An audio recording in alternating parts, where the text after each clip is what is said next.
Hi, I'm Ian White. I'm the founder of the Australian Bushflower Essences, and I'm a fifth generation Australian herbalist.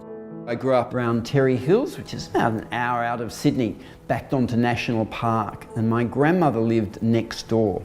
And as a young boy, I'd spend as much time as I could with her in the bush. She was a herbalist. We'd make up herbal extracts and tinctures together. I loved that, the walking around, knowing that all these trees and flowers had this amazing healing energy. She died when I was about 8, and a lot of that knowledge that she'd accumulated about the plants was lost. Even though my dad was a herbalist, he was more of the traditional European herbs.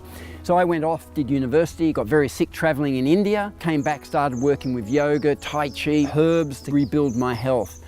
And then I realized that's what I had a real passion for, so I finished my degree and then went and did my naturopathy. And that's where I got exposed to flower essences. But at that time, over 40 years ago, there was only the English flowers. And I thought, why isn't someone working with the Australian plants, knowing from a young boy how powerful they were? And that was the very genesis of the Australian bush flower essences. The bush essences are working on that emotional and spiritual level, but traditionally in all cultures they've said our physical symptoms stem from emotional imbalances. So really we're working in a very preventative way and working at the causal area. I made my very first essence up in 1986, and since that time there's 69 which come from all parts of Australia, in the alpine areas, in the desert, in the red centre, areas like this, the sandstone country of Australia as well. Whether it's being out in nature with the bush or being in the ocean, it's something that really recharges and nourishes me.